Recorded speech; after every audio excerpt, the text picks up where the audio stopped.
Personal freedom is a state of being in which one is self-determined and self-directed, the ability to choose for ourselves and to take actions independently of outside forces.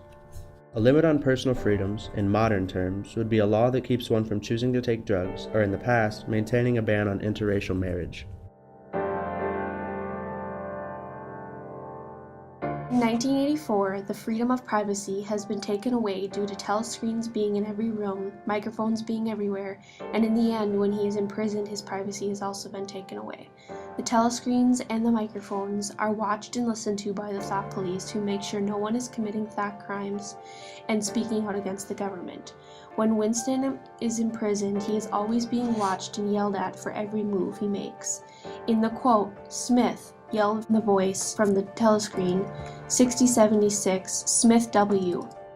Uncover your face. No face is covered in the cell. Winston is being yelled at for covering up his face. From the book, 1984, people were now allowed to have freedom of religion. The only belief that people were able to have was the Big Brother. As you can tell from this quote, never again will you be capable of love or friendship or joy of living, or laughter or curiosity or courage or integrity. You will be hollow. We shall squeeze you empty, and then we shall fill you with ourselves.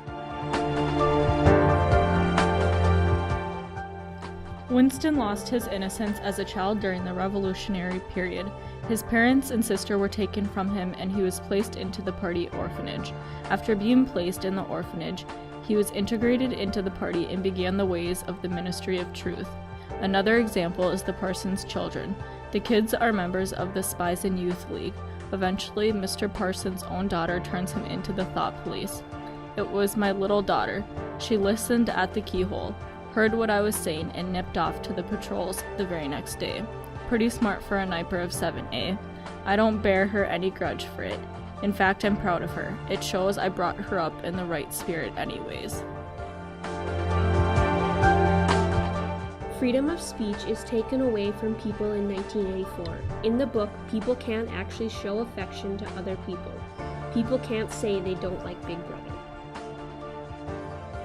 The book 1984 also explained that marriage should not be based upon love, but for the goods of the party. The purpose of marriage was only to bear children, in which the purpose was to reinforce the children to be one of the party as well.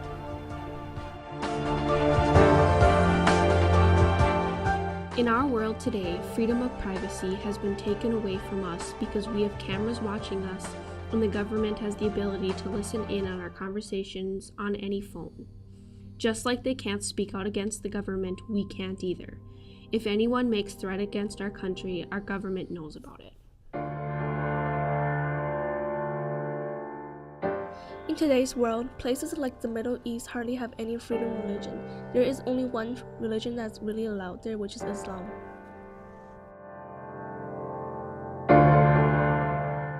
Children today are growing up much quicker than earlier times, although their innocence does vary quite differently from the children of 1984. Today, kids are growing up or changing their little kid ways by listening to foul language, music, or movies. In our country, we can talk about things we don't like, but we don't have the freedom to threaten others. Threatening others is against the law. Right now, there's a huge fight about gay marriage, and one of the arguments is that the main reason for marriage is to raise children, and that two men can't have any children. This is similar to the book 1984 because the marriage aren't necessarily based off the love. They are just to have children.